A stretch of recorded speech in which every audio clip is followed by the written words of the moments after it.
أعوذ بالله من الشيطان الرجيم. بسم الله الرحمن الرحيم. الحمد لله رب العالمين، والصلاة والسلام على أشرف الأنبياء والمرسلين وعلى آله وصحبه أجمعين.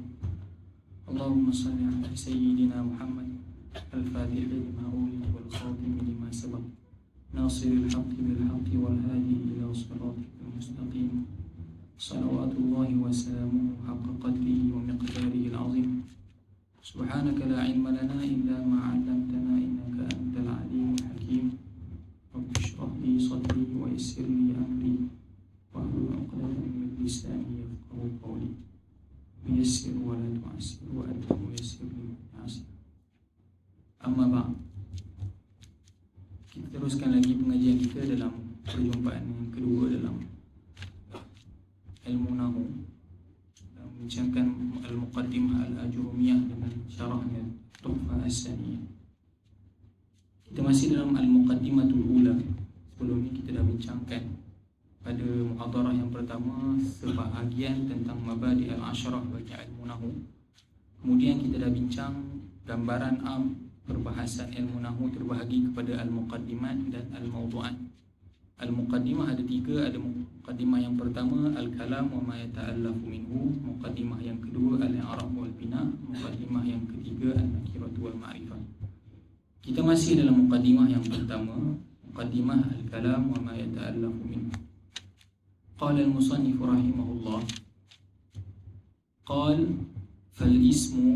فالاسم يعرف بالخفض والتنوين ودخول الألف واللام وحروف الخفض وهي من وإلى وعن وعلى وفي ورب والباء والكاف واللام وحروف القسم وهي الواو والباء والتاء والفعل يعرف بقد والسين وسوف وتاء التأنيث الساكنة والحرف ما لا يصلح معه دليل الاسم ولا دليل الفعل.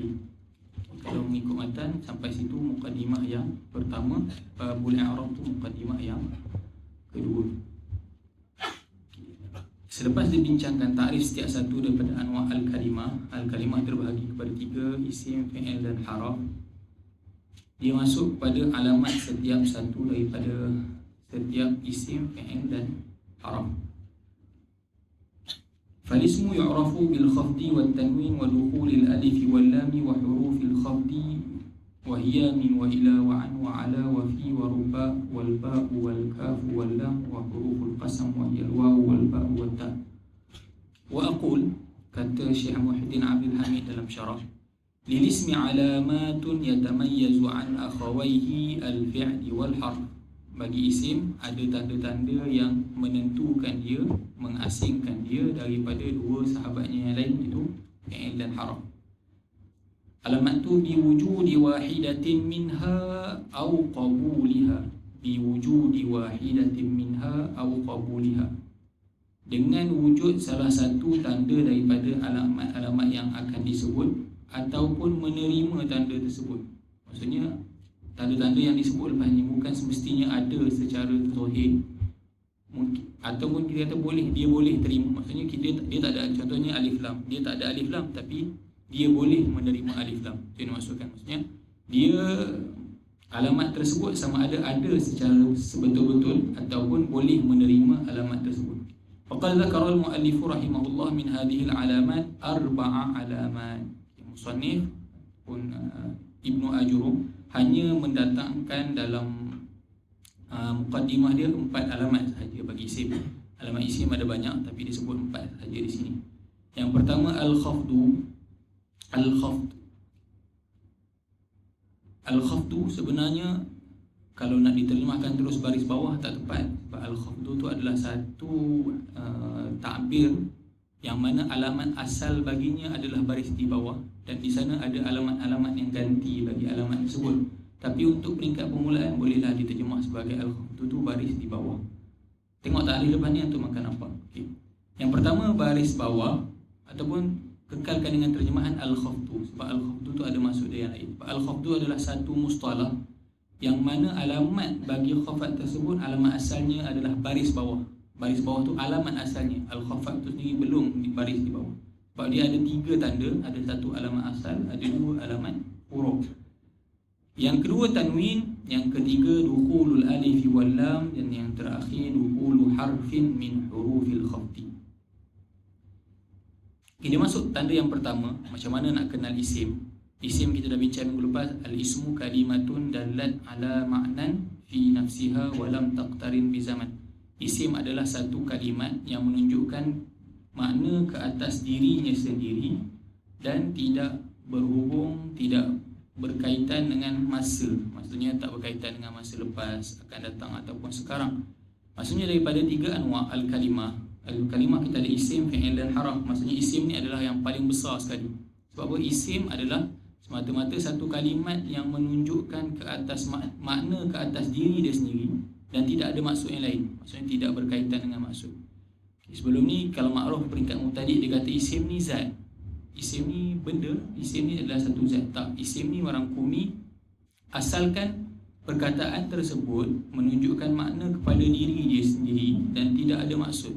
Dia merangkumi dua perkara. Sama ada perkara tersebut zawat, al-zawat tu jamak kepada zat lah, benda yang berbentuk, manusia, binatang, pokok, haiwan dan sebagainya, ataupun al-ma'ani, benda-benda yang bererti maksud, dia bukan zat. Contohnya anda kata al-haqqu, kebenaran, al-batil, kebatilan, an-nur, cahaya, az-zulumat, kegelapan. Itu bukan zat tapi dia berbentuk ma'ani. Maksudnya isim ni terlalu umum. Kalau kita masuk dalam saraf, kalau kita bincang tasrif 10 nanti, fi'il cuma ada 3. Selain pada 3 tu semuanya isim. Di isim ni dalam tu masdar, dalam tu isim fa'il, isim maf'ul, masuk jamid, ada perbahasan yang banyak. Jadi isim ni kena gambarkan dia adalah zat dan juga ma'ani. Asalkan selagi mana kalimat tersebut tidak berkaitan dengan telah lalu, sedang berlaku ataupun akan berlaku, dia adalah isim. Nampak simple, tapi bila kita minta ta'yin, kebiasaannya masih berlaku kesamaran. Kebiasaannya tambah-tambahan lagi kalau nak bezakan di antara fi'il dengan masadir. Itu masadir sulasiyah dengan masadir ghair sulasiyah al-mazid misalnya. Contohnya ada berlaku masalah di situ. Tapi isim ni apa sahaja kalimat yang tunjukkan maksud kepada diri dia tapi asalkan tak ada mengandungi maksud. Contohnya masdar. Masdar dia hampir sama maksudnya dengan fi'il. Masdar, sebab masdar ni menunjukkan di atas perbuatan. Masdar juga menunjuk di atas maksud perbuatan. Apa beza masdar dengan fi'il? Yang menyebabkan masdar tu masuk dalam kelompok isim. Dari isim, fi'il dan harf. Tapi masdar duduk bawah isim. Tapi masdar ni dia juga menunjukkan di atas satu perbuatan. Satu perbuatan. Pukulan, pembunuhan. Ya, jadi benda tu perbuatan, dia juga adalah perbuatan. Tapi perbezaan masdar dengan fi'il menyebabkan masdar duduk di bawah isim. Sebab apa? Dia hanya mengandungi maksud perbuatan tanpa mengandungi maksud masa. Maksudnya tak mengandungi maksud. Contohnya kata qatala, dia telah pukul. Qitalan ataupun qatlan, qatala dia telah membunuh. Qatlan pembunuhan. Contohnya lah. Tapi dalam masdar dia hanya mengandungi maksud perbuatan, tidak ada maksud zaman. Kita tak terjemahkan dengan telah, sedang ataupun akan. Okay. Jadi isim ni umum. Bukan kata jangan faham semata-mata zat, bukan. Apa-apa sahaja selagi mana maksudnya menunjukkan kepada diri perkataan itu sendiri dan tidak mengandungi maksud. Maksudnya tidak mengandungi maksud apa, kita tak tanya bila berlaku, tak. Itu selagi itu dia adalah isim. Okay, jadi alamatnya terlalu banyak. Kalau masuk dalam hasyiah ada yang sampai 20 alamat. Tapi di sini didatangkan 4 alamat yang sesuai dengan peringkat al-mubtadi. Alamat pertama yang didatangkan adalah al-khafd. Amma al-khafdu fa huwa fil lughati diddu lil-irtifa'. Ini uslub Syekh Muhyiddin. Setiap mustalah didatangkan lughah, didatangkan istilah. Tapi lughah tu hanya untuk tambah vocab, bukan kita punya matlamat. Kita naknya istilah. Asal al-khafdu pada bahasa adalah lawan bagi tinggi. Maksudnya al-khafdu tu maksudnya rendah lah. Al-khafdu kalau kita nak guna tanpa melihat dia tu adalah satu mustalah dalam ilmu nahwu, al-khafdu maksudnya rendah, lawan bagi tinggi. Okey, wa fi istilahin nuha, apa dia al-khafdu pada istilah ulama nahwu? Ibaratun 'anil kasrati allati yuhdisuha al-'amilu aw ma naba 'anha. Ibaratun 'anil kasrati allati yuhdisuha al-'amilu aw ma naba 'anha. Satu ibarat daripada kasrah yang mana kasrah tadi berpunca daripada satu amil. Contoh kalau isim biasanya masuk haraf jar, ataupun sebelum perkataan tersebut ada mudhaf, jadi dia jadi mudhafun ilaih ataupun sebagainya. Au ma naba anha, ataupun alamat-alamat yang boleh menggantikan kasrah tersebut. Kalau untuk peringkat pertama, terjemahlah al-khafdu itu sebagai kasrah. Maksudnya mana-mana kalimat yang kita jumpa ada kasrah, jadi kalimat tersebut adalah kalimat isim. Wadzalika mislu kasratir ra'i min bakrin wa amrin. Contohnya kasrah yang ada pada ra huruf di bakrin dan amrin. Fi nahwi qaulika. Okay, dia tak kata kasrah yang ada pada bakrin dan amrin dan stop, tak. Sebab apa? Kalau bakrin dan amrin dia dalam satu perkataan, kita dah bincang minggu lepas. Nahwu membincangkan kalimat-kalimat Arab dalam jumlah. Jadi ketika dia satu, dia tak ada peranan. Kita tak boleh pun nak letakkan baris depan ke baris bawah ataupun baris atas. Sebab apa? Dia mesti ada dalam ayat, sebab dalam ayat lah baru dia ada wazifah, peranan untuk dia nak rafa' ataupun nak nasab ataupun nak kasrah. Okay, jadi dia kata contoh khafat alamat isim adalah kasrah yang ada pada ra dan ra yang ada pada bakrin dan amrin dalam contoh marartu bi bakrin. Marartu bi bakrin. Kita dekat bakrin tu. Jadi bakrin tu dalam ayat dia masuk huruf jar. Huruf jar peranannya membaris bawahkan isim selepasnya. Jadi bila nampak bakrin, jadi bakrin tu adalah kalimat isim. Okey, dia bagi contoh bila dia kata khafat ni adalah kasrah, yang mana kasrah tadi hasil daripada perbuatan amil. Jadi dia uslub Syekh Muhyiddin, dia datangkan contoh, sambil datang contoh dia pelbagaikan contoh untuk bagi nampak semua jenis yang ada. Okay. Dia kata yang menyebabkan kalimat tersebut berbaris di bawah adalah satu amil. Amil yang menyebabkan asalnya mungkin dia baris di hadapan, jadi berbaris di bawah. Amil yang boleh mengkasrahkan isim sama ada huruf jar ataupun mudhaf yang menyebabkan mudhaf ilaih selepasnya berbaris di bawah. Jadi contoh yang pertama didatangkan bakrin. Marartu bi bakrin. Bakrin tu baris di bawah sebab masuk haraf jar. Dan didatangkan contoh yang kedua, wa qauluka hadza kitabu amrin. Hadza kitabu amrin. Jadi amrin yang kedua tu berbaris di bawah sebab amilnya apa? Amilnya adalah mudhaf yang datang sebelumnya. Mudhafun ilaih. Mudhafun ilaih mesti berbaris di bawah. Mesti dalam keadaan khafat. Fa bakrun wa amrun. Boleh baca fa bakrin wa amrin. Kalau nak baca fa bakrun wa amrun, kita ni start balik. Kalau kita baca fa bakrin wa amrin, kita nak hikayahkan keadaan dia berbaris di bawah. Cara baca tak salah dua-duanya. Jangan kalau baca fa bakrin macam mana mubtada baris bawah, tak. Sebab hikayah lafaz sebelum tu dia berbaris di bawah.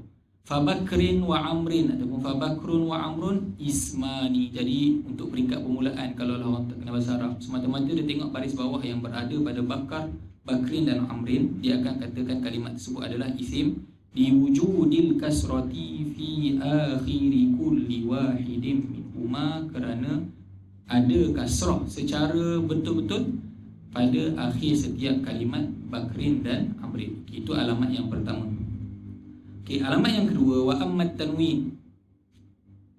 Dimulakan dengan kenal isim melihat daripada hujung kalimah. Maksudnya ada alamat hujung kalimah, ada alamat di awal kalimah. Okay. Alamat di hujung kalimah sama ada khafat ataupun alamat yang kedua tanwin. Apa dia tanwin? Tanwin pada bahasa fahuwa fil lughati at-taswid. Suara lah. Taqulu nawwana at-ta'iru. Nawwana at-ta'iru. Bila sebut lughah ni maksudnya boleh antum guna kalimat ni dalam penulisan tanpa melihat dia adalah mustalah dalam ilmu-ilmu tertentu. Maksudnya boleh sebut nawwana at-ta'iru dengan maksud apa? Sawwata. Maksudnya burung tadi berbunyi. Bunyi burung lah. Itu sebelum dia menjadi istilah khas dalam ilmu nahwu. Wa fi istilahin nuhah, setelah mana diletakkan dalam ilmu nahwu. Apakah maksud tanwin? Tanwin adalah nunun sakinatun, nun yang mati, tatba'u akhiral ismi lafzan. Tatba'u akhiral ismi lafzan, yang berada, yang mengikuti di akhir kalimat isim secara lafaz sahaja. Bila kita sebut Zaidun pada lafaz tanpa kita menulis, seolah-olah Zaid, ya, dal dan nun. Seolah lepas dal tu ada nun mati. Itu dimaksud dengan Tanwin ni pada lafaznya dia adalah nun sakinah, nun yang mati, tapi nun mati tu hanya wujud pada lafzi saja, pada mulut, pada pertuturan. Wa tufariquhu khattan, tapi nun tadi tak berada ketika penulisan. Wa tufariquhu khattan maksudnya nun tadi berpisah dalam penulisan, wujud dalam percakapan, hilang dalam penulisan. Sebab apa hilang? Lilistirna'i anha, kerana tidak lagi berhajat kepada tulis nun yang mati tadi. Bitakrarish syaklati inda dhabti bil qalami. Kenapa tak tulis nun selepas dal pada Zaidun? Kerana memadahi dengan mengulangi baris. Asyaklah tu baris lah. Maksudnya kalau baris atas kita buat asalnya satu baris, kita tambah satu lagi. Baris depan waw kecil, tambah satu waw lagi. Baris bawah satu tambah lagi. Maksudnya memadai dengan gandakan alamat tadi ketika tulisan tanpa menulis nun yang mati. Biasalah faham kan? Itu yang dimaksudkan dengan tanwin. Maksudnya tanwin ni pada lafaznya dia adalah nun sakinah, tapi tidak ditulis kerana memadai dengan mengulangi garis. Kalau baris atas, baris depan dan baris di bawah. Okey. Contoh dia Muhammadun ataupun Muhammadin, wa kitabin, wa ihin, wa sahin, wa muslimatin, wa fatimatin, wa hina idin, wa sa'ata izin. Kalau masuk dalam mana-mana peringkat lain, mungkin tahap mutawasid contohnya, tanwin ni dia akan bincang tanwin ni ada 4. Tanwin ni ada 4.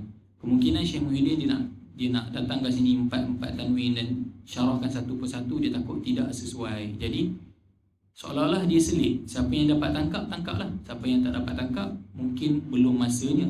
Tapi seolah-olah dia tak sebut 4 anwa' taksim bagi tanwin tersebut, tapi dia datangkan contoh yang merangkumi ke-4 anwa' tersebut. Dia kata apa yang pertama? Muhammadin wa kitabin. Buat dalam kurungan Muhammadin dan kitabin. Sebab dia datangkan contoh, maksudnya isi yang tersirat dia nak sampaikan kepada kita adalah jenis-jenis tanwin. Jenis tanwin yang berada pada Muhammadin dan kitabin tu kita panggil tanwin. Siapa yang tahu? Tanwin yang pertama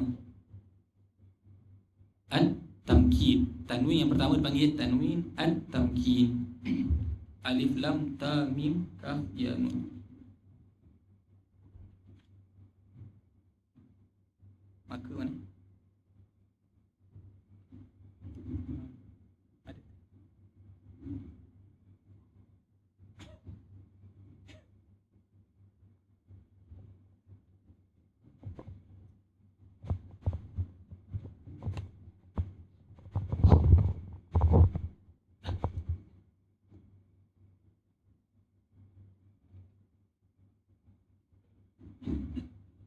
Selesai alamat yang pertama, kita masuk alamat yang kedua.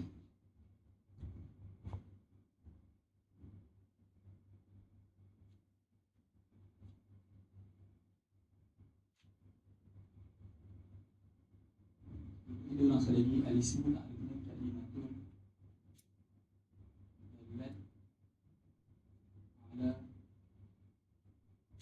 ma'nan fi nafsiha walam taktarib bisa. Apa sahaja kalimat yang menunjukkan maksud ke atas dirinya tanpa berkaitan dengan masa-masa lepas, sedang ataupun akan datang. Anda bincang dia merangkumi, kemungkinan dia adalah zawan. Daripada Zaidun,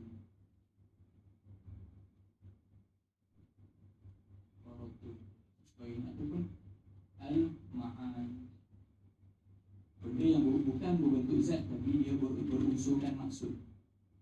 Yang cakap al-haq dan sebagainya. Apa-apa masalah dia lah. Masalah dia kita tak boleh kata zat. Masalah dia hanya mengandungi maksud. Jadi isim tu umum. Jangan faham isim tu adalah semata-mata zat. Dia merangkumi zawat dan juga ma'ani. Ma'ani bahawa ma'ani ni masalah dia. Kita kata kitabatan, penulisan. Penulisan bukan zat kan? Dia adalah makna-makna. Masuk bawah al-ma'ani. Okey. Kita masuk alamat.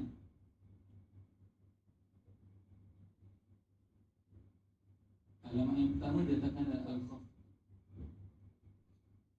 Untuk peringkat permulaan memadu dengan kita kata baris berbaris di bawah.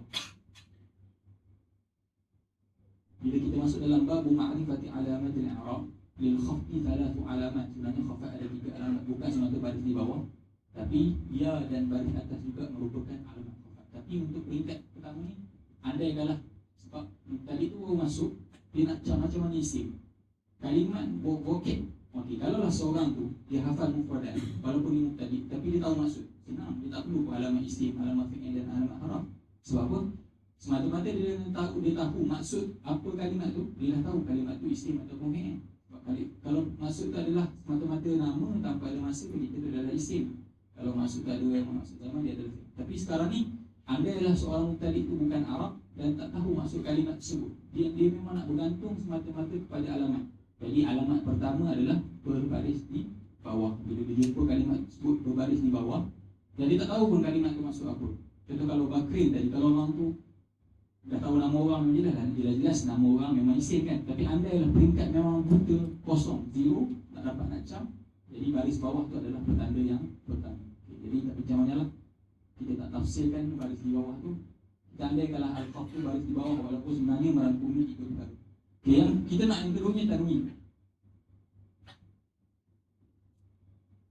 Cuma dalam khafat tadi, Syekh Muhyiddin datangkan 2 contoh. Dia bagi contoh khafat dengan huruf jar dan khafat dengan isim, maksudnya mudhaf dan mudhaf. Okay, dalam tanwin, Syekh Muhyiddin Abdul Hamid dia tak datangkan tafsir, tapi melalui contoh dia nak nyatakan tanwin ni ada 4 jenis. Yang pertama, dinamakan sebagai tanwin at-tamkin.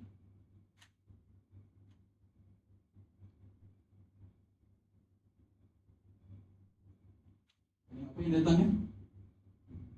Muhammadin dengan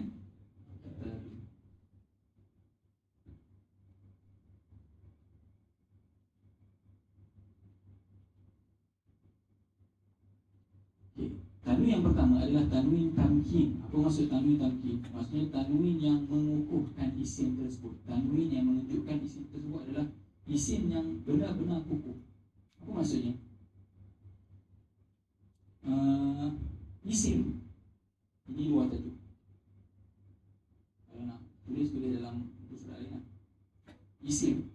Lepas ni kita akan, sebelum kita masuk dalam babul a'rab wal bina, akan tafsirkan sekali. Isim, pembahagian dia terbahagi kepada 2. Sama ada isim tersebut dinamakan sebagai isim mutamakkin ataupun isim ghair mutamakkin.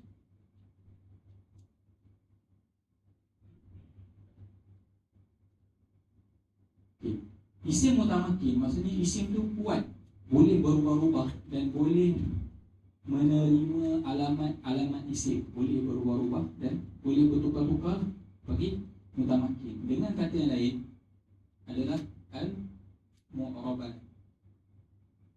Isim yang boleh di-i'rab, boleh berubah-ubah, boleh sekejap baris depan, boleh sekejap baris atas, sekejap boleh baris di bawah. Isim tersebut kita panggil isim al-mutamakkin. Isim al-mutamakkin. Yang kedua kita panggil ghair mutamakkin, isim yang tak kuat duduk dalam satu keadaan. Isim dengan kata lain adalah al-mabniyat. Contohnya dhamir darabtu, selama-lamanya tu duduklah darabtu ke macam mana sekali boleh kekal dalam tu. Ana, macam mana keadaan sekali pun dia kekal dengan ana. Tapi dia isim tak? Isim. Jadi isim ada 2. Ada isim yang mutamakkin, isim yang boleh berubah-ubah mengikut keadaan i'rab. Boleh jadi rafu', boleh jadi nasab, boleh jadi khafat, boleh jadi jazam tak? Isim boleh jadi jazam? Tak boleh. Jazam khas untuk. Jadi mutamakkin ni isim yang boleh berubah mengikut keadaan dan menerima alamat-alamat isim.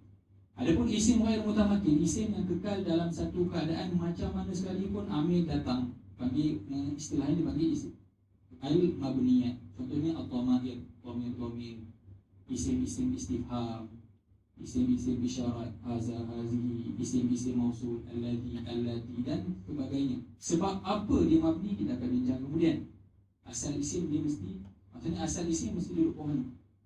Ini dia keluar daripada asal. Sebab asal bagi isim adalah berubah-ubah. Jadi kenapa ada isim ghair mutamakkin yang tak boleh berubah-ubah? Sebab ada sebabnya. Kita akan bincang kemudian. Okey, mutamakkin stop sampai sini ya. Ghair mutamakkin habis. Maksudnya isim yang tak boleh berubah. Tapi isim yang mutamakkin ni terbahagi kepada 2. Isim yang boleh berubah-ubah ni dia terbahagi kepada 2. amkan dengan ghair amkan.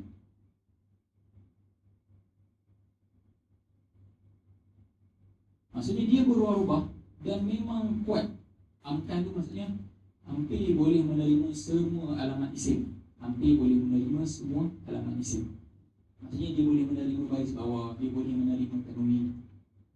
Adapun ghair amkan, dia berubah-ubah. Tapi perubahannya tidak boleh menerima sebahagian alamat isim. Ghair amkan ni tidak menerima apa? Dia tidak menerima tanwin. Dia tak boleh terima tanwin. Agak-agak siapa boleh teka apa dia isim yang ghair mutamakin? Tak boleh terima tanwin. Kuat sikit. Ismul ladzi la yansarif.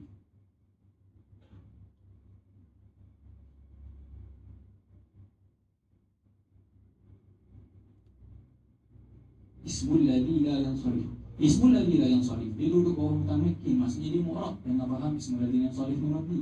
Mabni ni memang seketul, dia tak boleh berubah langsung. Asalkan dia boleh berubah, dia akan duduk bawah mutamakin. Cuma mutamakin ni ada dua jenis. Contoh macam Zaidun. Zaidun boleh jadi Zaidun, boleh jadi Zaidan, boleh jadi Zaidin. Dia boleh terima tiga-tiga alamat dan boleh terima tanwin. Ketika itu dia adalah mutamakin amkan. Contoh Ahmad. Qala Ahmadu. Qala Ahmadu. Ra'aitu Ahmada. Marartu bi Ahmada. Daripada tiga contoh tu, Ahmada dia tak terima dua benda. Dia tak terima tanwin. Kita tak sebut Ahmadun, kita tak sebut Ahmadan. Tak sebut dan dia tak terima baris bawah. Sebab marartu juga, marartu bi Ahmada. Jadi ghair amkan ni dia berubah daripada Ahmadu berubah jadi Ahmada. Berubah marartu bi Ahmada. Ahmada yang terakhir itu bukan Ahmada yang kedua, tetapi perubahan dia terhad. Sebab apa? Ada alasannya, bukan sekarang untuk diterangkan.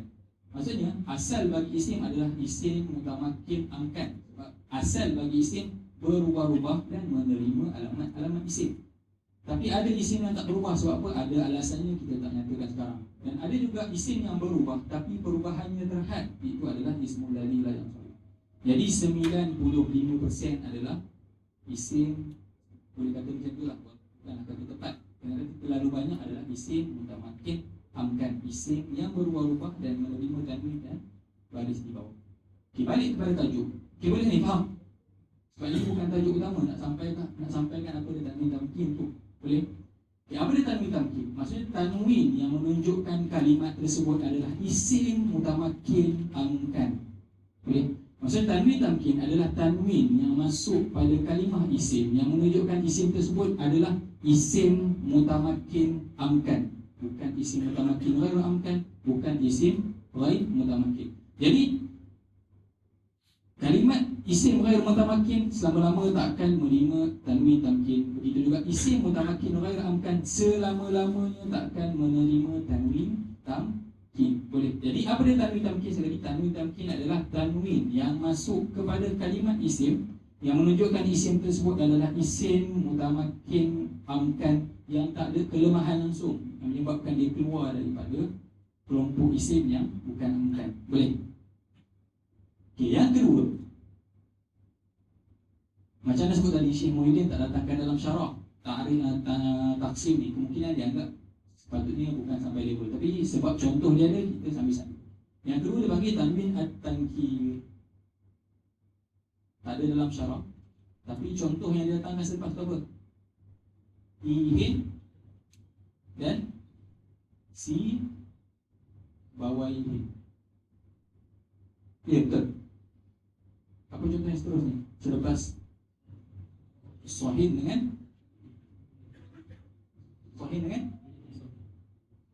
Ihin dan Sohin. Tak ada si bawah ihin.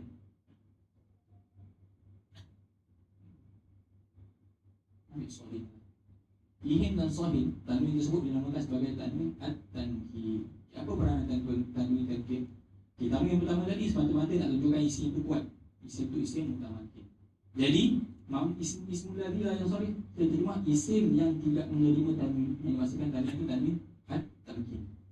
Okay. Yang kedua, tanwin tamkir. Tanwin tamkir adalah tanwin yang dimasukkan kepada kalimah tersebut untuk menakirahkan lafaz tersebut. Kita datangkan contoh sahih. Contoh yang senang sebenarnya, kita bawa contoh Sibawaihi. Nama Sibawaihi dia mabni mabni alal kasri, lama-lamanya berbaris di bawah. Sibawaihi. Ketika sibawaihi berbaris satu di bawah, dia merujuk pada siapa? Merujuk pada Imam Sibawaihi. Maksudnya dia ma'rifah. Ma'rifah merujuk pada Imam Sibawaihi. Jadi macam mana nak tunjukkan, kita nak sebut satu nama Sibawaihi, tapi kita nak bukan nak tunjuk pada Imam Sibawaihi, tapi kepada mana-mana orang yang bernama Sibawaihi. Jadikan baris tersebut bertanwin, Sibawaihin. Ketika tu dia menakirahkan kalimat yang asalnya ma'rifah. Ketika berbaris satu Sibawaihi, dia merujuk pada Imam Sibawaihi. Ketika bertanwin Sibawaihin, ketika tu siapa sahaja yang bernama Sibawaihi. Itu maksudnya tankir, menakirahkan satu kalimat yang khas. Begitu kat contohnya sahih. Apa maksud sah? Sah apa maksudnya? Uskut. Sah maksudnya senyap. Asal kalimat dia sah. Sah. Hati. Sah bermakna uskut. Okey. Sah ni penggunaan dia bagi isim fi'il amr. Sah bermakna uskut. Diam. Bila disebut dengan matikan ha, dia merujuk kepada perintah kepada mukhatab untuk diamkan daripada berbicara perkara tertentu. Contoh dia tengah bincang tentang Wahabiyah, apa-apalah. Khas lah contohnya, khas. Tiba-tiba dia kata sah. Senyap. Maksudnya senyap, jangan bincang topik ni. Dia sebut sah. Maksudnya dia ma'rifah kan. Senyap, tapi senyap tu berbentuk ma'rifah. Senyap dalam perkara ni sahaja. Jangan kita bincang topik ni. Tapi kalau nak cakap bab lain tak apa. Itu ketika dimatikan hak. Ketika dibubuh tanwin sahin. Sahin. Ketika tu dia menakirahkan perintah tadi. Yang mana perintah tadi asalnya senyap daripada perkara ni, dia berubah kepada senyap, jangan cakap apa langsung. Ketika sah, dia hanya berbalik kepada topik yang dibincangkan sahaja. Ketika tu bincang satu. Tapi kalau disebut sahin, ketika tu dia menakirahkan perintah tersebut senyap, tak nak dengar apa langsung. Itu dimasukkan dia menakirahkan kalimat yang asalnya tertentu bagi satu perkara. Maksudnya menakirahkan satu perkara yang ma'rifah. Boleh? Itu tanwin tankir.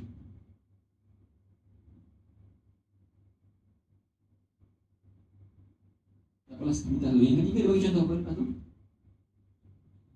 Muslimatin. Nama lain al-muqabalah. Tanwin al-muqabalah. Apa dia tanwin al-muqabalah? Senang dia. Tanwin yang berada pada jamak muannas salim. Muslimatin. Muslimatun. Tanwin yang berada pada jamak muannas salim. Kenapa dinamakan muqabalah? Kerana dia membetuli nun yang berada pada jamak muzakkar salim itu al-muslimuna. Jadi panggil namakan tanwin muqabalah. Senang ingatnya, tanwin muqabalah adalah tanwin yang berada pada jamak muannas salim. Yang terakhir tanwin iwad. Tanwin ganti. Dia bagi contoh apa? Contoh apa datangkan lepas tu? Hina izin. Sedang dulu tu Sa'ata izin. Selepas tu dua je.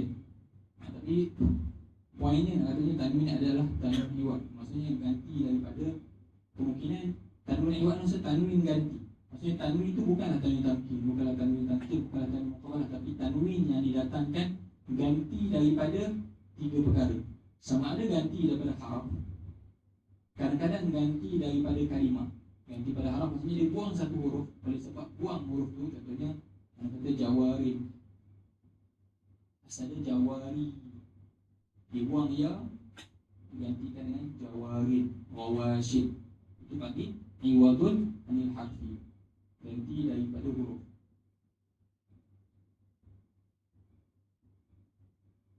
Ada yang ganti daripada kalimah. Contohnya yang berada selepas kullun dan ba'dun. Sebenarnya dia kata kullun lain lah. Dia sebut kullun, kita sebut ba'dun. Tanwin itu ganti daripada satu kalimah. Kita selalulah. Macam contoh hina izin, sa'ata izin tu tanwin yang ganti daripada satu jumlah. Contohnya hina izin, hina qama zaidun, hina qama zaidun, hina raja'a zaidun, dan atau sebagainya, merujuk kepada apa sebelum. Maksudnya sebelum ni dia ada satu kisah.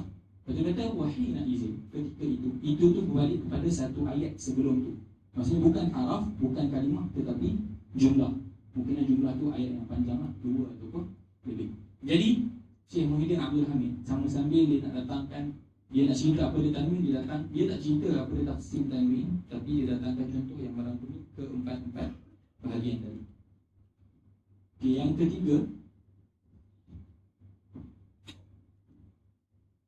ismu yu'rafu bil khafdi wat tanwin wa dukhulul alif wal lam.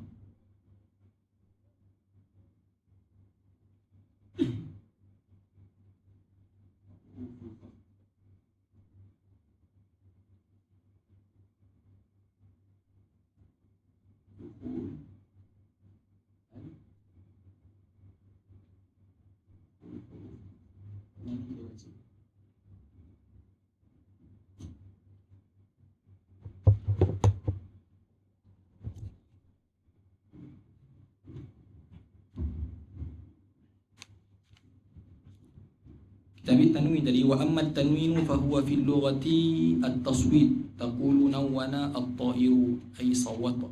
Wa fi istilah an-nuhah nunun sakinatun tatba'u akhir al-ismi lafzan wa tufariquhu khattan lil istighna'i anha bi takrar asy-syaklati 'inda ad-dhabt bil qalam. Nun yang wujud pada perkataan, percakapan, tetapi dibuang ketika penulisan kerana memadai dengan garis yang digandakan ketika kita menulis. Contohnya Muhammadin wa kitabin. Muhammadin dan kitabin itu kita panggil sebagai tanwin tamkin. Tanwin yang menunjukkan isim tersebut adalah isim mutamakin amkan.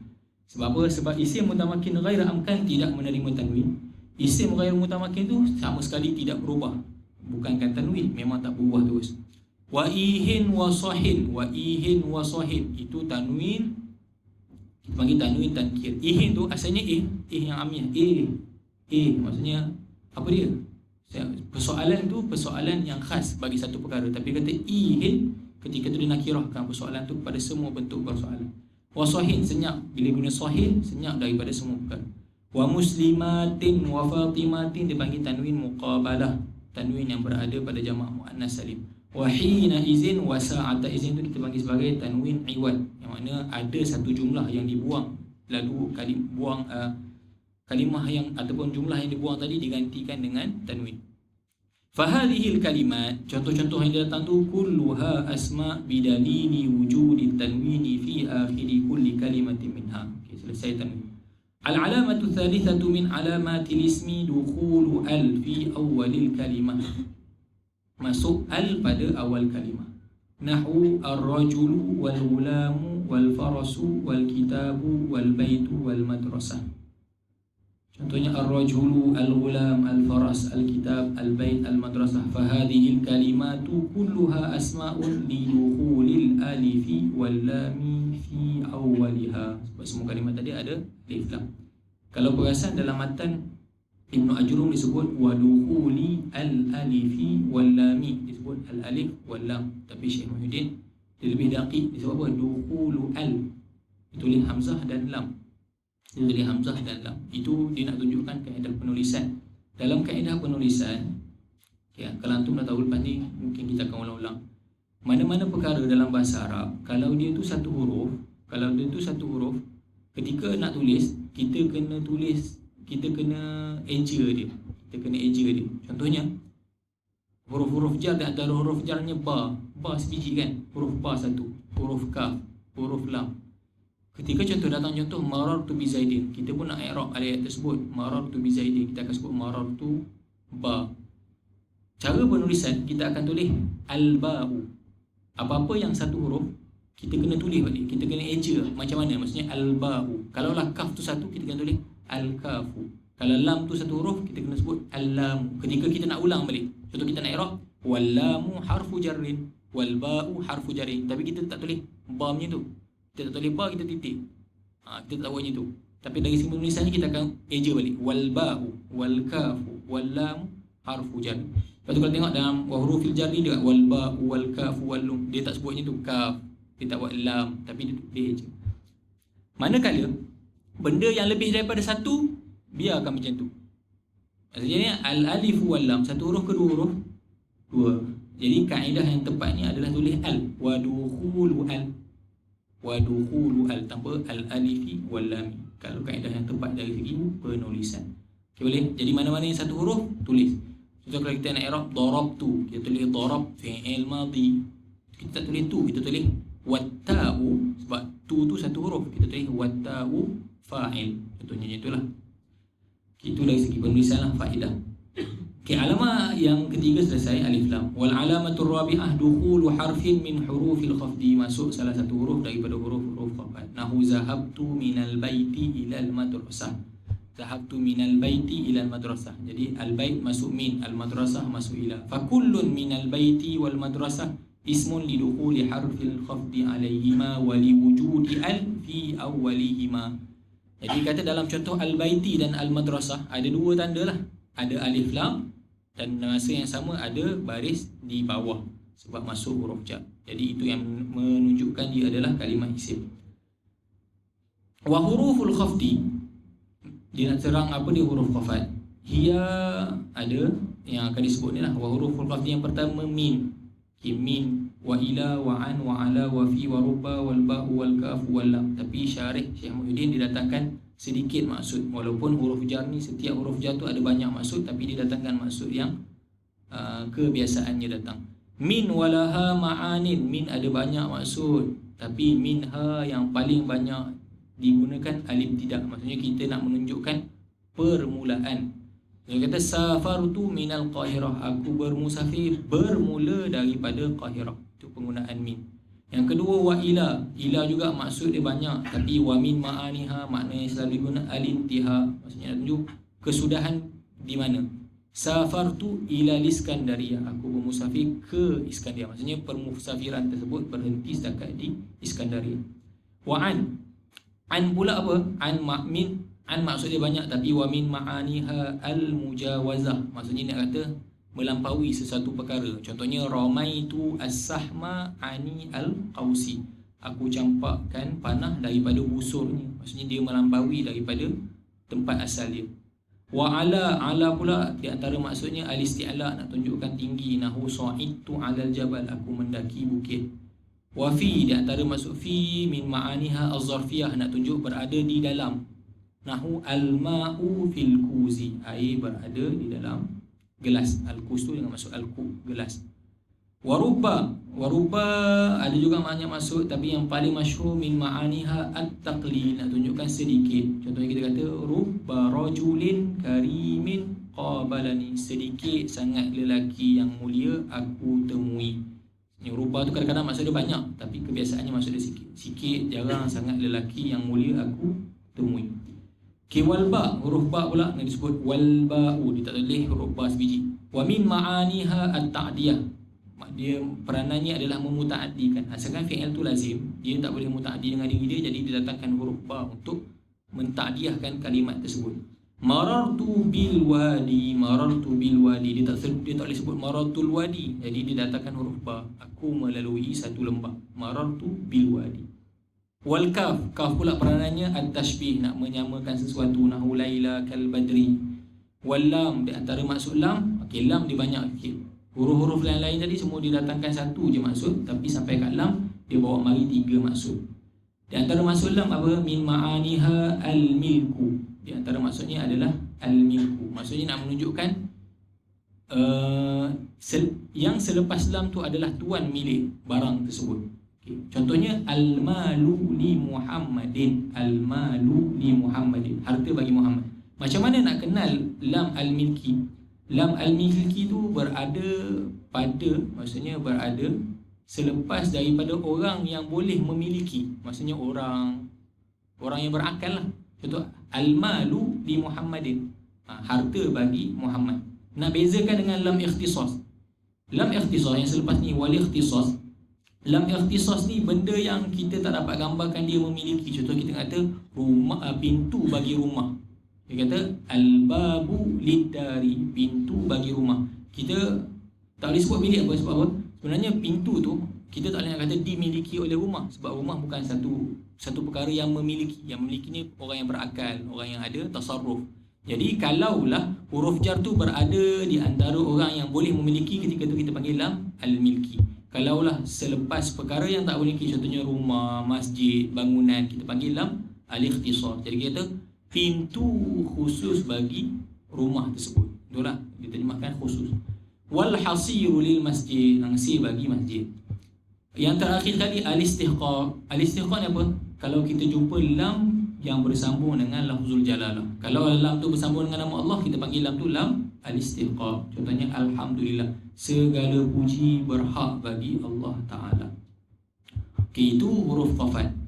Di antara huruf qafat yang lain kata wa min hurufil khafdi huruful qasami. Huruf qasam, huruf yang digunakan dalam sumpah juga adalah huruf qafat. Wa hiya thalathatu ahruf. Huruf yang digunakan untuk bersumpah ni ada 3. Disebut watab, waw, ba dan ta. Al-awwalu al-waw. Jadi kita ada al-waw, kita ada al-ba, kita ada at-ta. Apa beza? Lepas ni disebut, okey, dalam waw, waw ni kita boleh bersumpah dengan huruf waw ni mana-mana isim yang zahir. Kita ada 2 isim, kita ada isim zahir, kita ada isim mudmar. Isim zahir ni maksudnya isim yang bukan ganti nama diri tapi isim yang jelas zahir. Kalau dhamir ni dhamir lah, ana dan sebagainya. Jadi waw ni kita boleh bersumpah dengan apa-apa isim yang zahir. Contoh wasyamsi wa duhaha wal laili. Apa-apa kalimat lah. Ni waw banyak dalam Quran yang bersumpah dengan waw. Jadi waw ni huruf yang masuk, kita boleh masuk mana-mana kalimat asalkan selagi kalimat itu isim zahir. Dia kata al-wawu wa hiya la tadkhulu illa ala ismi zahir. Waw ni tak masuk kecuali pada isim zahir. Contohnya wallahi watturi wa kitabin masturin wattini wazaitun wa turi sini. Jadi waw tu semuanya adalah waw sumpah yang masuk pada isim-isim yang zahir. Okey, yang kedua, jadi waw tu dia tengah-tengah. Kita ada waw, kita ada ba, kita ada ta. Ta ni huruf qasam yang paling khas. Sebab apa? Ta ni hanya boleh masuk pada lafaz jalalah sahaja. Kita hanya boleh sebut tallahi. Tak boleh nak guna lain. Ta ni hanya khas untuk nama Allah. Waw dia boleh guna nama Allah dan lain-lain selagi mana kalimat tersebut isim zahir. Satu lagi ba paling umum. Dia boleh masuk pada isim zahir, dia boleh masuk pada isim dhamir. Maksudnya kita boleh sebut billah, boleh sebut bisyams, boleh sebut bil, dan kita boleh sebut dengan dhamir. Bika, bihi. Maksudnya ba boleh bersumpah dengan dhamir. Maksudnya waw di tengah-tengah. Wasani alba wala takhtassu bilafzin duna lafzin. Ba ni tak ditentukan bagi mana-mana lafaz. Bal tadkhulu ala ismi zahir, bahkan boleh masuk isim zahir. Contohnya billahi la ajtahidan, demi Allah aku akan bersungguh-sungguh. Wa ala dhamir, boleh juga masuk pada dhamir. Bika la adribannal kasul, boleh kita kata bika, demi kamu, boleh. Maksudnya ba huruf qasam yang paling umum sekali. Yang terakhir at-ta wala tadkhulu illa ala lafzil jalalah. Ta tak boleh masuk kecuali pada kalimah Allah. Wa tallahi la akidanna asnamakum. Okay, itu alamat-alamat isim yang didatangkan oleh Ibnu Ajurrum dan disyarahkan oleh Syekh Hamidin Abdul Hamid. Okay, di antara alamat 5 isim yang lain, kalau dah sampai tahap tinggi sikit, kalau dah tahu sikit i'rab, di antara ini adalah sebab dia bermaksud sesuatu zat ataupun makna tanpa ada masa. Contohnya benda yang boleh jadi maf'ulun bih, itu juga satu tanda alamat isim. Maksudnya perkara yang boleh di i'rab maf'ulun bih. Kalaulah jumpa maf'ulun bih, confirm lah dia tu isim lah. Sebab benda yang kena, confirm dia isim, antara contoh. Tapi dalam Qatrun Nada, peringkat tengah, dia bagi satu alamat yang paling umum, paling, sebab apa? Sesetengah alamat dia boleh masuk pada isim tu, dia tak boleh masuk pada isim lain. Lalu dia datangkan satu alamat yang paling umum. Dia kata apa? Alamat tu dinamakan sebagai al-isnadu ilaih. Al-isnadu ilaih. Alamat isim yang paling tak boleh lari, macam mana sekalipun mesti ada pada setiap isim, benda yang disandarkan kepadanya. Maksudnya kalau dalam jumlah, benda yang berjatuh hukum pada dia. Maksudnya dalam ayat tersebut, siapakah topik perbincangan? Contoh kita kata qama Zaidun, Zaid berdiri. Kita tahu yang kita bincangkan siapa?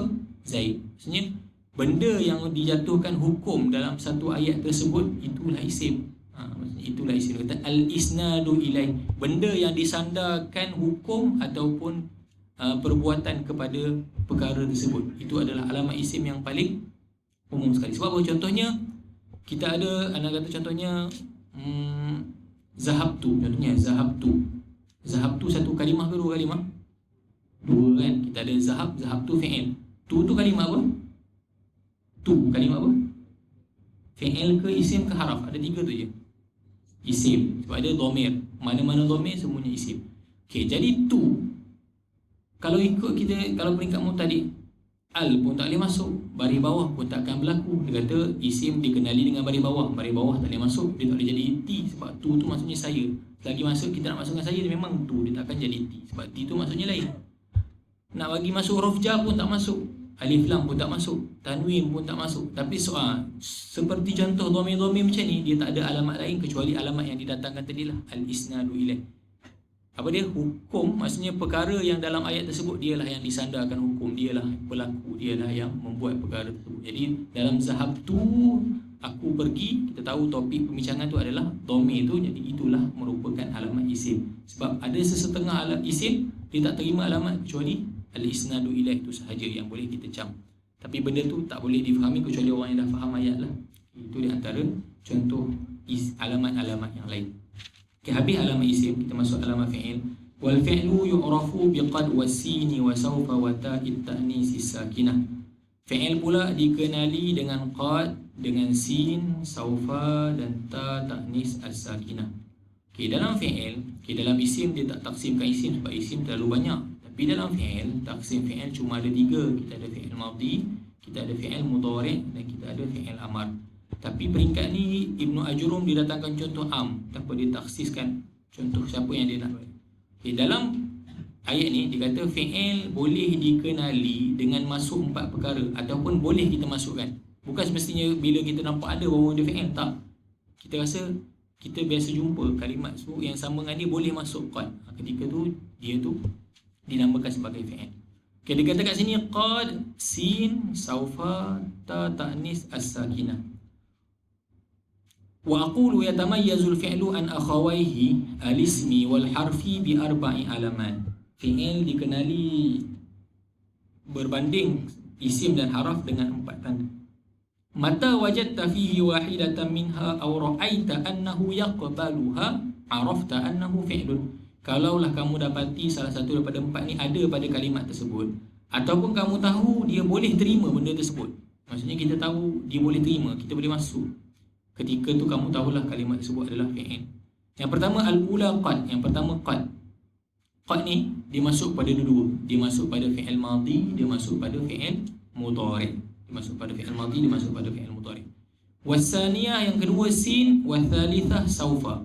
Kedua dan ketiga alamat khas untuk fi'il mudhari' sahaja. Sin dan sawfa tak masuk pada fi'il madhi, tak masuk pada fi'il amar. Jadi sin dan sawfa alamat khas bagi fi'il mudhari'. Apa beza sin dan sawfa? Sawfa tu lebih jauh, sin tu akan, tapi akan tu hampir lah. Warabi'ah yang keempat ta'u at-ta'nisi as-sakinah, ta ta'nis sakinah. Ta ta'nis sakinah tu alamat khas bagi fi'il apa?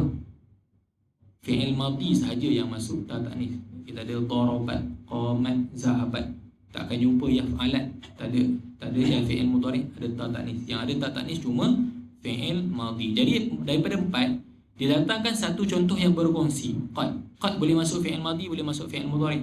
Didatangkan 2 benda yang khas untuk fi'il mudhari', sin dan sawfa. Didatangkan 1 alamat khas untuk fi'il madhi, iaitu ta ta'nis sakinah. Jadi dalam tanda-tanda ni dia tak bawa bagi tanda siapa? Fi'il apa yang tak ada tanda?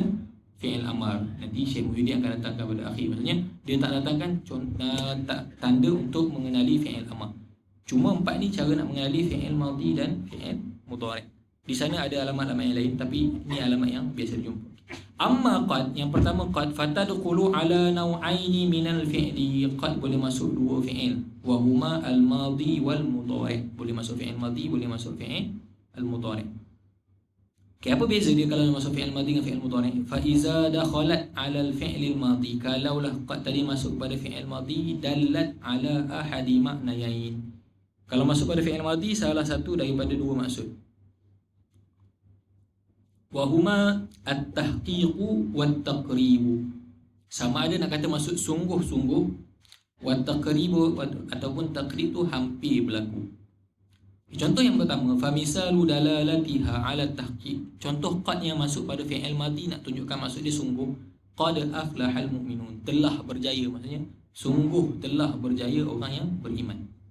Itu contoh qad yang maksud dia tahqiq. Wa qawluhu jalla sya'nuhu laqad radiyallahu 'anil mu'minin, sungguh-sungguh Allah Ta'ala redha orang yang beriman. Wa qawluna qad hadara Muhammad, memang Muhammad telah datang, maksudnya qad ni maksud dia pasti.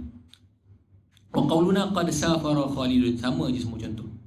Yang jarang-jarang berlaku dengan maksud taqrib. Wa misalu dalalatiha 'ala taqrib qawlu muqimis salah, qaul orang yang iqamah sembahyang, dia kata apa? Qad qamatis salah. Boleh tak nak terjemah tahqiq? Boleh tak qad qamatis solah nak terjemah telah diri sembahyang, tak sembahyang lagi baru qamat. Jadi hampir didirikan sembahyang. Jadi qad di situ tak kenalah nak terjemah tahqiq, sebab tahqiq ni benda yang dah berlaku. Jadi qad qamatis solah terjemahannya adalah takrib, hampir-hampir akan didirikan solat. Bukan maksudnya telah didirikan sembahyang, sebab ketika tu baru sedang qamat. Wa qaulika qad gharabatis syams, belum bagi, maksudnya nak maghrib sikit lagi 5 minit kita sebut qad gharabatis syams, maksudnya hampir tenggelamnya matahari, bukan maksudnya telah tenggelam matahari. Mengikut keadaan lah. Kalau dia cakap qad gharabatis syams tu selepas azan, qad ketika tu qad litahqiq. Tapi kalau disebut qad gharabatis syams tu 3-4 minit lagi sebelum azan maghrib, yang dimaksudkan adalah takrib. Dia bezakanlah, tengok uslub dan suasana ayat. Itu kalau masuk fi'il madhi. Wa idza dakhalat 'ala al-fi'l al-mudhari' dallat 'ala ahadi ma'nayaini aidan. Kalaulah qad tadi masuk pada fi'il mudhari', dia tunjukkan dua maksud juga. Tapi maksud tadi at-taqlil ataupun taksir. Sama ada dia kata jarang-jarang tapi sikit, ataupun jarang-jarang tapi banyak. Fa amma dalalatuha 'ala at-taqlil, yang masuk sikit, contoh kita kata apa? Qad yasduqu al-kazubu. Sikit sangat orang yang menipu ni cakap dia betul. Sikit sangat orang yang biasa menipu ni betul percakapan dia. Ataupun qaulika qad yajudu al-baqil. Sikit sangat orang yang kedekut ni sedekah ataupun memberi harta dia. Wa qaulika qad, dia nak sampaikan mesej dia semua dia sambil-sambil contoh, dia tak berikan contoh-contoh biasa, dia bagi contoh-contoh yang ada mesej dia. Qad yanjahu al-balidu. Kadang-kadang ada je orang yang tak cerdik boleh berjaya. Wa amma dalalatuha 'ala taksir, kalau masuk yang 'ala taksir pula, fanahu qaulika qad yanalu al-mujtahidu bughyatahu. Kebanyakan orang yang bersungguh-sungguh ni mencapai kehendak dia. Kebanyakan situ maksudnya kebanyakan lah. Wa qaulika qad yaf'alu at-taqiyyu al-khaira. Kebiasaannya orang yang bertakwa ni melakukan kebaikan. Dipelbagaikan contohlah. Wa qauli syair, antara contoh yang masuk banyak agak, qad yudriku al-muta'anni ba'dha hajati. Dia kata kebiasaannya orang yang slow ni, orang yang belajar, orang yang step al-muta'anni tu orang yang kita panggil slow kita cuma apa? Bersederhana, ataupun kita panggil ikut peringkat. Qad yudriku al-muta'anni, orang yang tak mari terjemahan dia. Panggil apa? Lawan pada al-musta'jil, orang yang bergopoh-gapah, orang yang tenang lah. Kebiasaannya orang yang tenang ni dia akan capai hajat dia. Orang yang tenang ni dia berjaya mencapai hajatnya. Wa qad yakunu ma'al musta'jili az-zalalu, dan kebiasaannya qad di situ pun dengan masuk kebanyakan al-musta'jil, orang yang bergopoh-gapah ni dia tak dapat apa-apa lah. Zalan ni sia-sia pun, rugi je. Umum lah, dia nak sampai kat sini semua perkara. Al-muta'anni dalam semua sudut, al-muta'anni hatta dalam ilmu tu sendiri. Kalau orang yang musta'jil dalam ilmu, nak cepat, nak potong, biasanya dia tak capai apa matlamat. Tapi orang yang mengikut peringkat satu step, dia akan capai apa yang dia nak. Itu contoh bagi qad. Jadi qad tu boleh jadi alamat bagi fi'il madhi, boleh jadi alamat bagi fi'il mudhari. Wa amma sin wa saufa, sin dan saufa pula fayadkhulani 'ala al-fi'lil mudhari wahdahu. Sin dan saufa tu boleh masuk fi'il mudhari sahaja. Wa huma yadullani 'ala at-tanfis. Kedua-dua tu maksudnya akan datang. At-tanfis tu maksudnya benda yang menunjukkan akan datang. Wa ma'nahu al-istiqbal. Illa an-sin. Jadi apa beza dia? Sin tu aqallu istiqbalan min saufa. Akan datang tu tapi sikit je. Esok, lusa kalau sin. Fa amma sin fa nahu qawlihi ta'ala sayaqulu as-sufaha'u minan nas sayaqulu lakal mukhallafun. Ada pun saufa, contoh dia wala saufa yu'tika rabbuka fatarda wa saufa nuslihim nara wa saufa yu'tihim ujurahum. Saufa nuslihim nara saufa yu'tihim ujurahum. Itu contoh bagi sin dan saufa yang mana khas untuk fi'il mudhari' sahaja. Saufa lebih jauh daripada sin. Wa amma ta'u ta'nis sakinah, adapun ta'nis sakinah fatadkhulu 'ala al-fi'lil madhi duna ghairihi. Jadi 4 tanda ni, yang pertama berkongsi, yang kedua, yang ketiga khas untuk fi'il mudhari', yang terakhir khas untuk fi'il madhi. Wal gharadu minha, apa dia peranan ta'nis masuk pada fi'il madhi? Ad-dalalatu 'ala anna al-isma alladhi usnida hadzal fi'lu ilayhi muannasun. Peranannya untuk menunjukkan ke atas isim yang mana disandarkan, annal isma alladhi usnida hadzal fi'lu ilayhi muannas. Nak tunjukkan fi'il tersebut ketika bersandar dengan tu dia jadi pelaku lah, pelaku bagi perbuatan tersebut adalah seorang perempuan. Maksudnya ala anna lisma alladhi usnida hadzal fi'l, kepada nama ataupun pelaku yang disandarkan kepada perbuatan tersebut, yang mana fi'il tadi ada ta pada akhirnya, pelaku tersebut adalah muannas. Sawa'un akana fa'ilan, sama ada dia tu fa'il, fa'il tu pelaku lah. Contohnya qalat Aisyatu ummul mu'minin, qalat Aisyatu. Jadi dia tak kata, tak tengok dia kata guna istilah apa dia, ala anna lisma alladhi usnida hadzal fi'lu ilaih. Dia kata ta tu peranan dia masuk pada fi'il tersebut nak menunjukkan isim yang disandarkan kepada fi'il tu muannas. Dia tak kata pelaku. Macam mana terjemah dia pelaku kan? Pelaku tu tak kenalah, sebab apa? Dia nak kata benda yang bersandar kepada fi'il tu umum. Bukan semestinya fa'il, kemungkinan fa'il, kemungkinan naib fa'il, kemungkinan isim kana, banyak.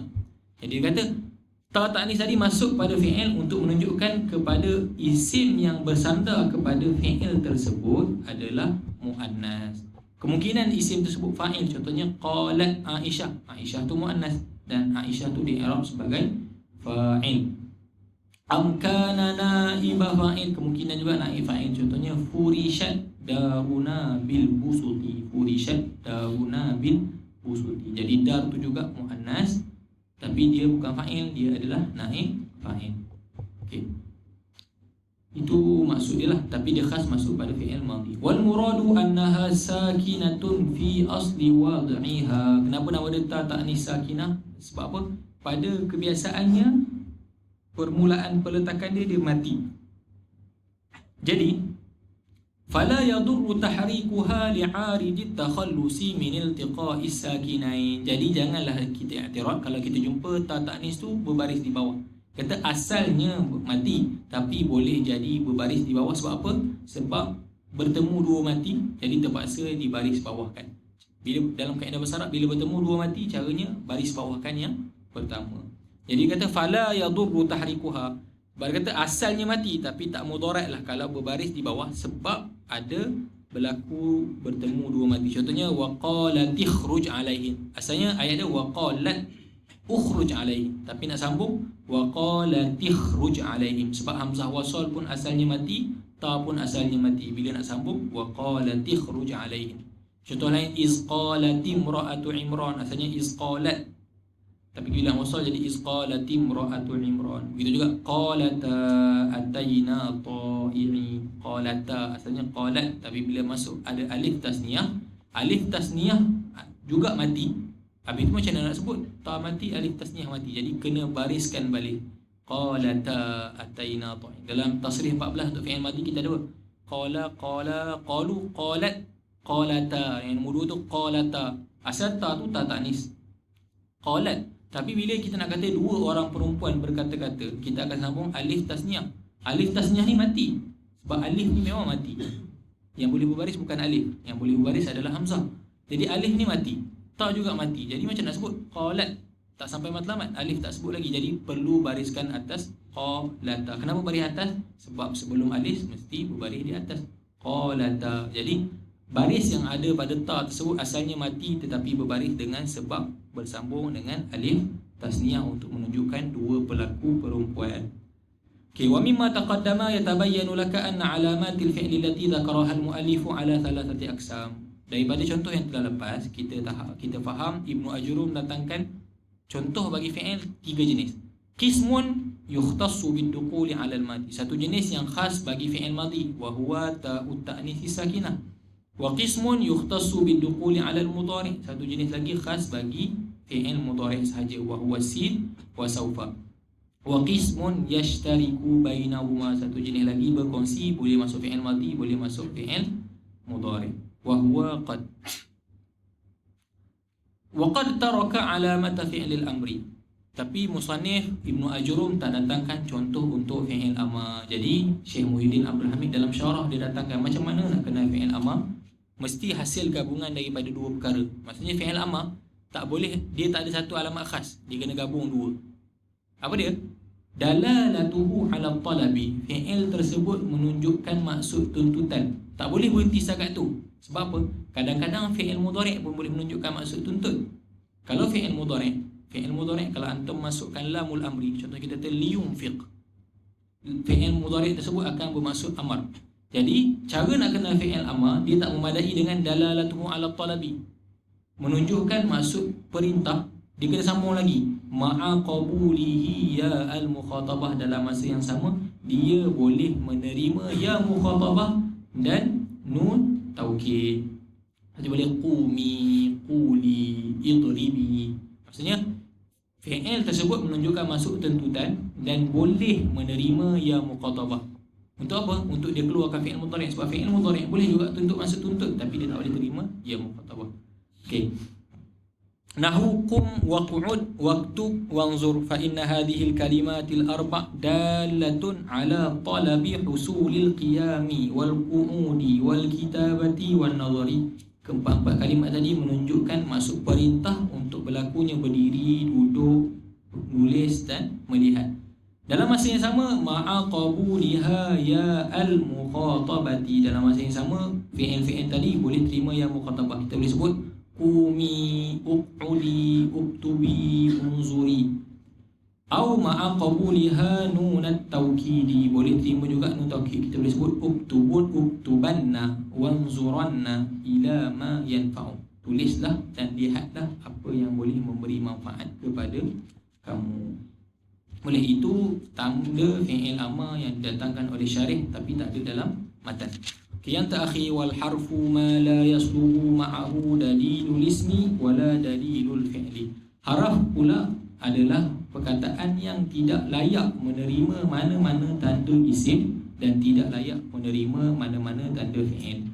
Wa aqul yatamayyazul harfu an akhawayhi al-ismi wal fi'li bi annahu la yasihhu dukhulu alamatin min alamatil asma'il mutaqaddimah wala ghairiha alayhi. Dia tak boleh menerima mana-mana alamat daripada alamat isim dan juga alamat-alamat. Kama la yasihhu dukhulu alamatin min alamatil af'al allati sabaqa bayanuha wala ghairuha alayhi.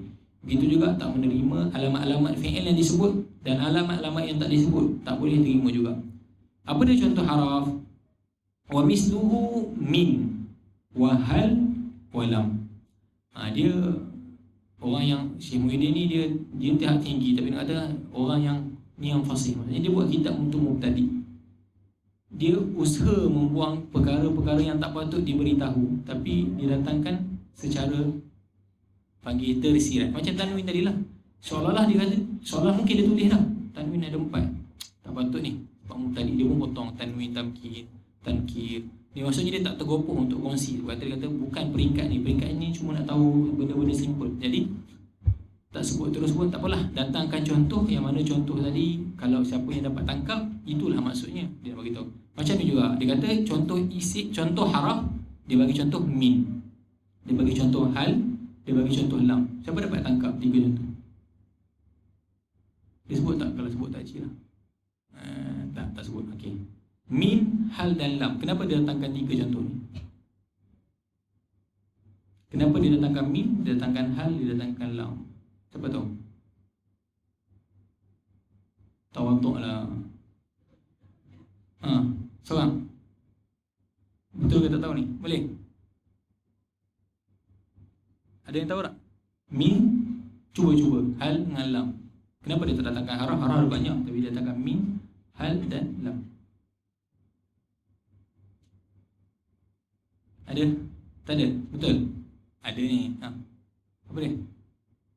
Okey, min tu dia datangkan contoh haraf yang khas masuk bagi isim. Min hanya masuk pada isim. Jadi min tu khasun bil asma. Min boleh masuk pada isim sahaja, tak masuk pada fi'il. Ada tak fi'il masuk min? Tak ada. Yang masuk fi'il, min ni cuma isim. Contoh yang kedua, hal. Dia datangkan contoh mushtarak. Hal tu boleh masuk pada isim, boleh masuk pada fi'il. Kita hal Zaidun qama, hal qama Zaidun. Jadi hal tu mushtarakun bainal asma'i wal af'al. Contoh haraf yang boleh masuk pada fi'il dan isim. Yang terakhir lam, lam boleh masuk pada fi'il sahaja. Lam tu khas, bukan sangat fi'il mudhari' sahaja. Jadi dia datangkan 3 contoh. Satu contoh huruf yang masuk pada isim sahaja, huruf yang masuk pada isim dan fi'il, dan huruf yang masuk pada fi'il sahaja. Boleh? Sebab tu dia datangkan 3 haraf tersebut. Ada yang tahu tu tapi tahu Allah. Okey. Di antara yang lain, Ini faedah je, faedah. Haraf ni, lepas ni kita akan masuk babul i'rab wal bina. Sebelum kita masuk babul i'rab wal bina, kita akan ambil hubung kait aqsamul kalimah dengan babul i'rab wal bina. Sebab apa? Isim ada mu'rab dan mabni, fi'il ada mu'rab dan mabni, tapi haraf ada mu'rab mabni tak? Haraf ada mu'rab dan mabni tak? Tak ada. Al-huruf kulluha mabniyah. Al-huruf kulluha mabniyah. Huruf semuanya mabni. Okey, tapi huruf semuanya mabni, tapi ada setengah huruf dia ada amalan. Maksudnya dia membaris bawahkan isim, menasabkan fi'il. Ada huruf yang tak ada peranan. Ini faedah umum lah. Kebiasaannya, cara nak kenal, macam mana nak kenal huruf yang dia ada peranan dengan tak ada peranan? Kebiasaannya, huruf yang masuk khas bagi satu perkara, maksudnya dia masuk pada isim saja, dia beramal. Dia masuk pada fi'il saja, dia akan beramal. Tapi kalau haraf tu masuk pada isim dan fi'il, ketika tu dia tak beramal. Contoh min beramal ke tak? Min masuk pada apa? Masuk pada isim, beramal ke tak? Beramal, membaris bawahkan fi'il. Lam masuk pada fi'il mudhari', beramal ke tak? Beramal. Hal masuk pada fi'il, masuk pada isim, masuk pada fi'il. Ada amalan tak hal? Lepas hal ada berubah tak? Tak ada berubah apa? Sebab apa? Biasanya haraf yang masuk pada isim dan fi'il, kebiasaannya dia tidak beramal. Ada sebut kebiasaan yang ada i'tirab pula. Kebiasaannya macam tu. Mana-mana yang masuk pada kedua-duanya dia tidak beramal. Mana-mana yang masuk pada salah satu, kebiasaannya ada amalan. Okey. Hadhil kalimatus salas hurufun, min, hal dan lam tu semuanya huruf, li'annaha la taqbalu al. Sebab tiga-tiga tu tak boleh masuk al. Wala tanwin, tak boleh masuk tanwin. Wala yajuzu dukhulu hurufil khafdi 'alaiha, tak boleh masuk huruf khafat. Fala yasihu an taqul al-min, tak boleh sebut al-min. Wala an taqul minun, tak boleh sebut minun. Yang gelak sebab ini memang dianggap macam peringkat pun mula lah. Wala an taqul, kita tak boleh sebut ila min, tak boleh sebut ila min. Ila tu haraf, min pun haraf. Wa kadzalika baqiyatul huruf, tak boleh masuk fi min, bi min, tak boleh juga. Wa aidan la yasihu an tadkhula alaihi sin wala saufa wala ta'ut ta'nis sakinah wala qad wala ghairuha mimma huwa alamatun ala annal kalimata fi'lun. Begitu juga dia tak boleh masuk apa-apa alamat, tak kira lah alamat yang disebutkan di dalam jurung tadi, disebut sin, saufa, ta, ta'nis, qad. Begitu juga dia tak terima juga alamat yang tak disebut. Banyak lagi alamat yang tak disebut. Contohnya alamat lain bagi fi'il masuk lam, alamat bagi fi'il mudhari' masuk lam. Jadi haraf tak boleh masuk lam, sebab lam tu hanya masuk merupakan tanda bagi fi'il mudhari'. Okay, habis perbicaraan al-muqaddimatu al-ula. Muqaddimah ula ni bincang apa? Nak bincang kalam, nak bincang apa dia kalimah, apa dia aqsam kalimah dan tanda setiap satu bagi isim, fi'il dan haraf. Okay, ada soalan setakat tu sebelum kita ambil muqaddimah, sebelum kita masuk kepada muqaddimah as-saniyah. Kita ambil muqaddimah as-saniyah, tapi kita nak ambil kita nak hubung kaitkan muqaddimah satu dengan muqaddimah yang kedua sebelum kita masuk muqaddimah al-i'rab wal bina. Ada soalan untuk muqaddimah yang pertama? Ya.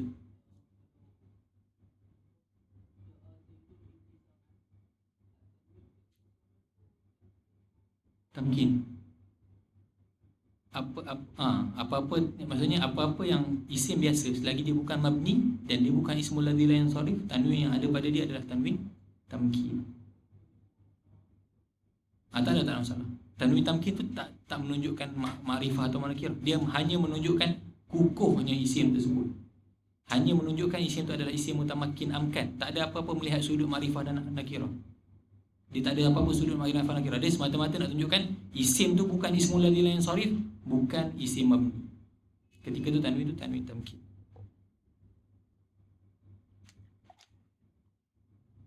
Ni. Mana? Maksudnya berdirilah kamu seorang perempuan. Maksudnya fi'il amar, kalau kita masuk surah nanti dia ada tasrif, dia ada 6 je. Qum, quma, qumu, qumi. Qumi tu perintah kepada seorang perempuan. Tu maksud ya mukhatabah. Dia kata yang menunjukkan di atas maksud tuntutan dan boleh terima ya mukhatabah. Maksudnya terima ya mukhatabah. Ya mukhatabah tu maksudnya perempuan seorang, khitab. Ya, berdirilah kamu oleh seorang perempuan. Sama dengan uqud ni, duduklah kamu. Sama dengan uqud, sama dengan, cuma nak bezakan yang uqud tu amar seorang lelaki, uqudi amar seorang perempuan.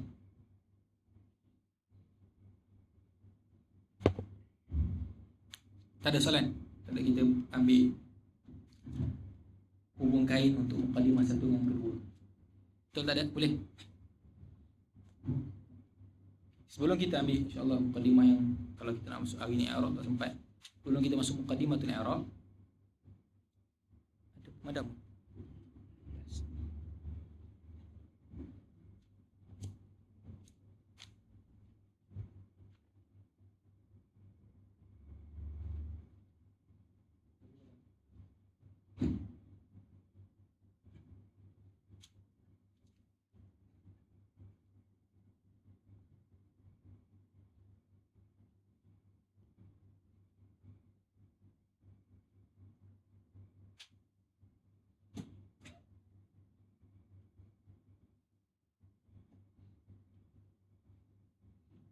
Okay, kita ada sebuah gambaran dalam perbincangan ilmu nahu. Kita ada mukadimah dan kita ada mawdu'. Kita masih belajar mukadimah. Dan mukadimah ada 3. Mukadimah yang pertama,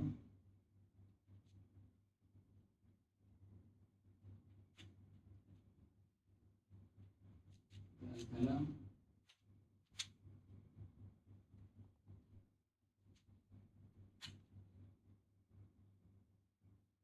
apa-apa perbincangan yang mengenai dengan kalam, kalimah, tafsir, isim, fi'il, haraf dan alamat-alamat setiap satu pada isim, fi'il dan haraf. Kita masuk al-muqaddimah al-thaniyah. Al-muqaddimah al-thalisah tak ada dalam al-jurumiyah untuk permulaan. Kita tengok dulu muqaddimah dulu. Kita ada al-i'rab wal-bina.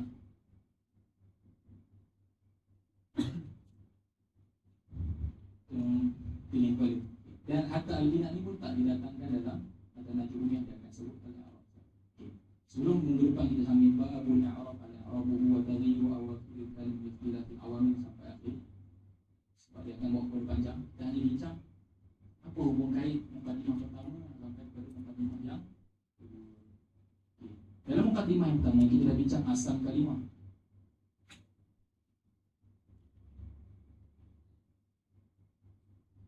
Asal kalimah kita ada isim, kita ada fi'il, dan kita ada okey. Hubung kait. Kita perlu tahu kaedah sebelum okey. Ini semua permulaan untuk kita sampai pada topik kita al-marfu'at, al-mansubat, al-makhfudat dan al-mansumat. Jadi kita nak tahu perkara apa yang akan terkeluar bila kita masuk mukadimah yang kedua. Kita perlu tahu bahawa satu kaedah am.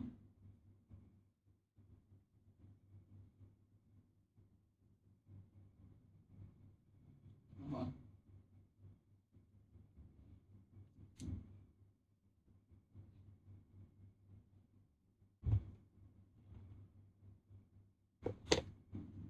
Kaedah am yang pertama untuk isim.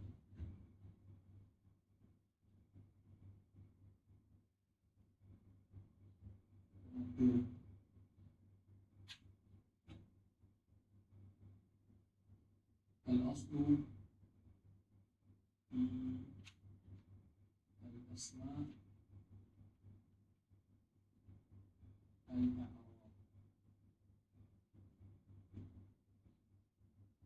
Al-aslu fi al-asma'i al-i'rab.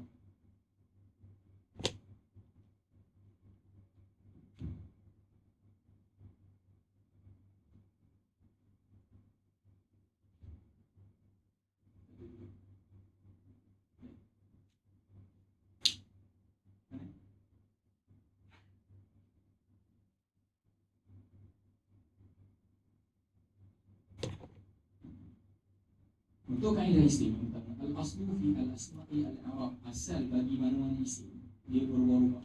Al-aslu fi al-asma'i al-i'rab. Jadi kita akan bincang apa dia i'rab, apa dia bina. Cuma kita nak tahu siapa yang mu'rab, siapa yang mabni di kalangan 3 aqsam kalimat. Okay, al-aslu fi al-asma'i al-i'rab. Jadi bila sebut al-aslu fi al-asma'i al-i'rab, kita tak nafi di sana ada isim-isim yang mabni. Jadi ada al-farqu. Al-aslu fi al-asma'i al-i'rab. Asal bagi isim, jadi kita katalah 95% isim adalah mu'rab. Tapi masih ada lagi sesetengah isim yang mabni lah, itu al-aslu. Al-fi'lu pula, al-aslu fi af'al al-bina. Asal bagi fi'il dia adalah mabni. Sebab apa senang ni? Sebab fi'il kita ada berapa fi'il?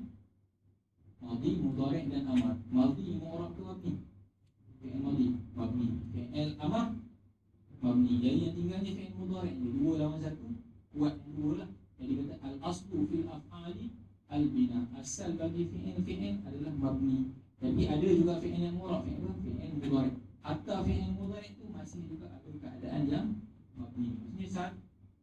Maksudnya bukan kata satu lawan dua, satu tu pun ada lagi yang bukan, ada juga yang bukan mu'rab. Adapun huruf, al-hurufu kulluha mabniyah. Huruf kesemuanya 100% tanpa ada sebarang pengecualian, kesemuanya mabni.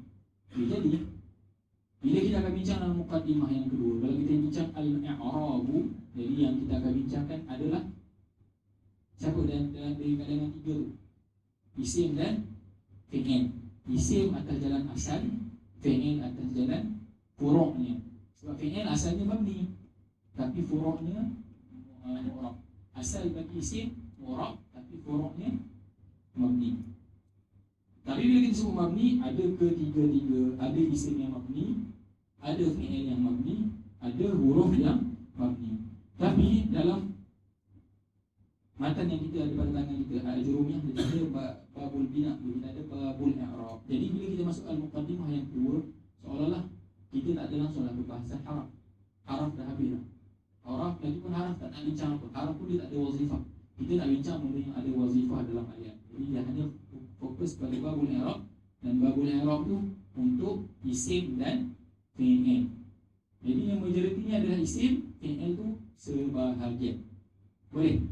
Bila kita masuk i'rab nanti bila masuk aqsamul i'rab, rafa', nasab, khafad dan jazm, terus buang haraf. Kita fokus bagi maksudnya alamat-alamat tersebut untuk isim dan fi'il sahaja. Kebanyakannya isim sebab apa? Al-aslu fil asma'il i'rab, tapi ada juga sesetengah mawadi' tu mawadi' yang fi'il. Sebab apa? Sebab walaupun al-aslu fil af'alil bina, masih ada satu furuk daripada fi'il mu'rab, iaitu fi'il mudhari'. Jadi dalam perbincangan babu ma'rifati alamatil i'rab nanti kita akan jumpa isim dan fi'il sahaja. Boleh? Itu hubung kait di antara satu dan dua. Okey. Yang lain faedah nak ambil seterusnya lah, yang mungkin agak berat. Bila kita sebut al-aslu fil asma'il i'rab, tadi anda dah bincang, kita dah taksimkan isim kepada tadi mutamakkin dengan ghair mutamakkin. Jadi isim mutamakkin itulah al-aslu fil asma'il i'rab. Ghair mutamakkin tu yang furuknya, yang merupakan fi'il, isim yang mabni. Lepas tu mutamakkin tu kita bahagi kepada dua. Kita ada mutamakkin amkan dengan mutamakkin ghair amkan.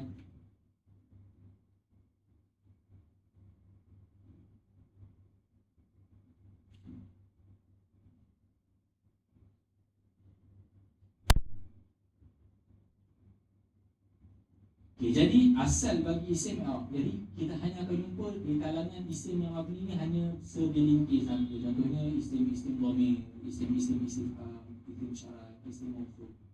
Okay. Bila kita sebut kaedah al-aslu fi al-asma'il i'rab, al-aslu fi af'ali al-bina. Kenapa kita sebut al-aslu? Maksudnya apa sahaja perkara yang berdasarkan pada asal, antum jangan tanya kenapa dia begitu. Tanya apa? Okay. Kalau dah jumpa satu isim tu dia mu'rab, kalau dah jumpa, ini kita panggil mengaji nahwu sambil kita ambil tahu ilat. Biasanya ada setengah orang dia tahu mengaji nahwu, tapi dia hafal, kita lalu hafal. Tapi kalau dia nampak ilah dengan maklum dia berpusing, dia akan lebih senang memahami. Okay, anda bagi contoh, tapi agak berat kalau peringkat yang mula nak pergi. Tapi seterusnya lah 5 minit sebelum kita ambil. Al-aslu fil asma'il i'rab. Apa-apa sahaja bila antum sebut al-aslu, maksudnya asal bagi isim dia mu'rab. Jadi jangan sama seorang dan ni pun kenapa isim tu mu'rab, kenapa isim itu berubah. Tak perlu tanya sebab itu adalah asal bagi isim. Bila isim memang berubah. Yang perlu ditanya adalah yang berlawanan dengan asal tersebut. Jadi kalaulah antum jumpa ada isim yang mabni, perlu timbul tanda tanya, kenapa isim itu mabni? Sebab asal bagi isim adalah mu'rab. Jadi perlu tanya, kenapa dhamir itu mabni, kenapa isim isyarat itu mabni, kenapa isim istifham itu mabni dan sebagainya. Tapi kita tak bincang sebab-sebab tersebut. Tapi nak cakap segala perkara yang berlawanan dengan asal dia bersebab. Sebab tu ada dalam peringkat mutahilah. Ada asbab, banyak ada empat, balik pada empat. Tapi dia kata bersebab. Begitu dengan fi'il. Al-aslu fi al-af'ali al-bina. Asal bagi fi'il tu dia mabni. Tapi kalau lah jumpa fi'il yang sebaliknya, fi'il apa? Fi'il mudhari'. Perlu. Kenapa fi'il mudhari' dia mu'rab, timbul tanda tanya. Tapi si fi'il kata point dia, kita tak nak bagi ilah yang panjang. Okay, kenapa ada dalam kalangan isim yang berlawanan dengan i'rab? Kita sini mabni. Sebab apa? Ketika mana nampak ni?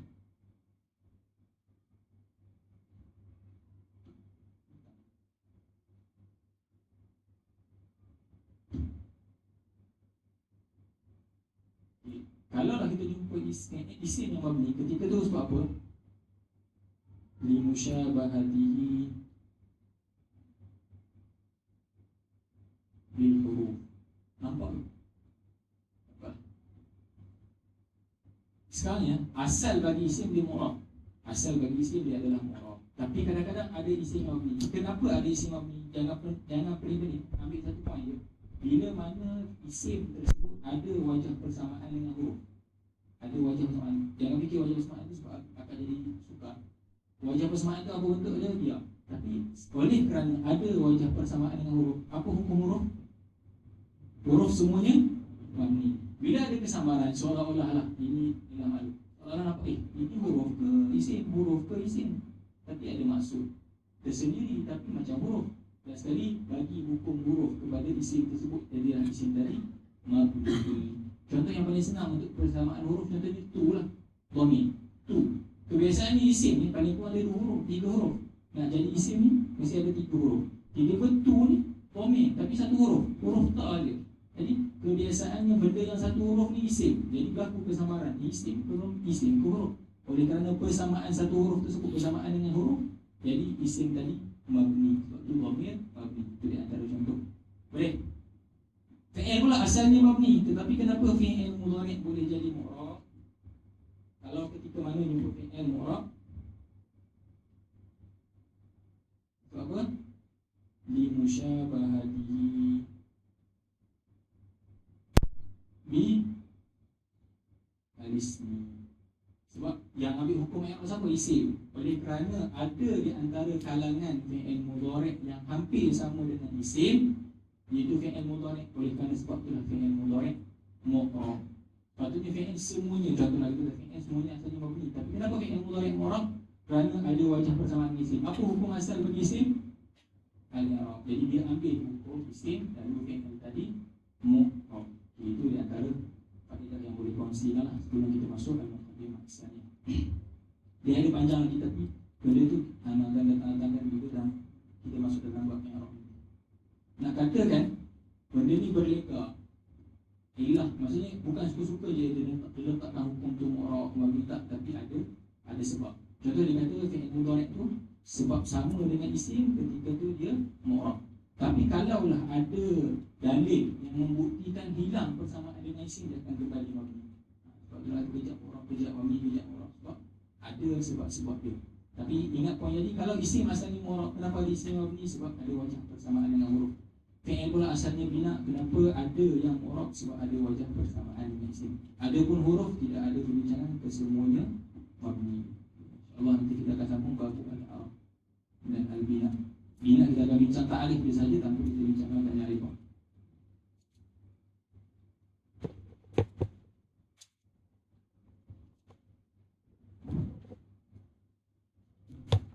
Ada soalan?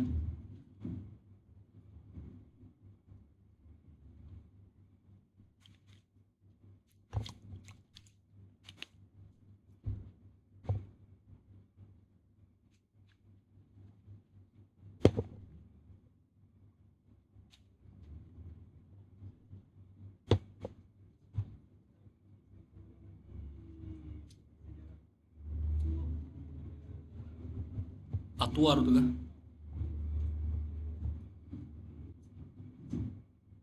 Nak secara detail ke?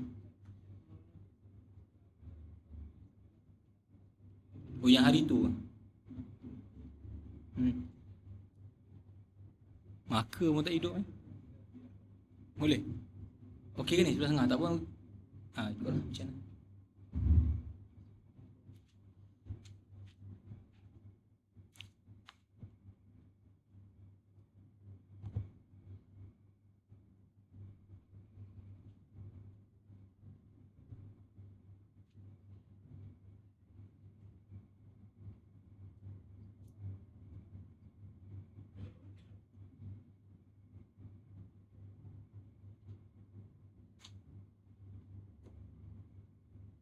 Tak apalah, minggu depan insyaAllah. Mula-mula ingat minggu depan mula sekali anak akan lukiskan tu. Yang minggu depan ada bincang Atwar, macam mana Nahu asalnya bergabung dengan Sarah, macam ketika mana berpisah. Dan daripada situ kita akan faham macam mana kita nak tahu Basri dan Kufi. Takut ada faham Basri dengan Kufi. Sebab bila sampai satu fatrah, dia tak ada lagi istilah Basri dan Kufi tu. Basri dan Kufi tu dia adalah istilah madrasah. Maksudnya ulama yang duduk di bawah madrasah Basriyah dan ulama yang duduk di bawah madrasah Kufiyah. Setelah mana ulama dia berhimpun di Baghdad, hilang ta'assub. Tak ada, masing-masing dah hilang ta'assub pada madrasah masing-masing. Masing-masing dia bertukar kepada peringkat tarjih. Siapa yang kuat, dia akan ambil pendapat tu. Kalau Basrah yang kuat dalam masalah tu, dia akan ambil pendapat Basrah. Kalau Kufah, jadi siapa yang selepas fatrah tu, kita tak akan panggil dia Basri, kita akan panggil dia lebih cenderung kepada Basri. Tapi dia tu sendiri bukan Basri. Sebab yang akan kita akan sebut ulama Basrah atau ulama Kufah adalah mereka yang ada dalam fatrah tersebut, yang berlaku perbalahan di antara, contohnya Sibawai dan Kisai dan sebagainya. Tapi ingat, bila jumpa contoh istilah Basrah, Kufah, itu adalah madrasah. Kalau contohnya jumpa kitab Banu Tamim dan Hijaz, itu bukan madrasah, itu adalah lughah. Apa beza? Kalau antum jumpa dalam kitab ni, tak boleh tak bincang, kenang Qatrun Nada, kejap-kejap antum jumpa Basrah, kejap-kejap jumpa Kufah. Lepas tu kadang-kadang jumpa Tamim, kadang-kadang jumpa Hijaz. Kalau jumpa Basrah dengan Kufah, dia adalah khilaf di antara madrasah. Khilaf di antara madrasah, ada betul ada salah. Maksudnya ada orang betul ada salah. Kalau Basrah betul, maksudnya Kufah salah. Tapi tengoklah siapa yang tarjih. Tapi kalau disebut benda tu ada dua pendapat mengikut dua bahasa, Tamim tu adalah satu lughah dan Hijaz tu adalah lughah. Kedua-duanya lughah dan kedua-duanya bahasa Arab. Tak ada siapa-siapa yang salah. Cuma kita akan sebut masyhur dan tak masyhur. Maksudnya bezakan madrasah dengan lughah. Kalau Basrah dengan Kufah tu lughah. Maksud madrasah, kalau Tamim dengan Hijaz tu contohnya dia adalah lughah. Boleh? InsyaAllah minggu depan buat sekali yang tua. Ada soalan lain? Sebelum kita masuk minggu depan babul i'rab, kita lukis sekali. Tak ada setakat itu dulu. Wassalamualaikum warahmatullahi wabarakatuh. Bismillahirrahmanirrahim. Alhamdulillahirabbil alamin wassalatu wassalamu ala asyrofil anbiya'i wal mursalin wa ala alihi wa sahbihi ajma'in.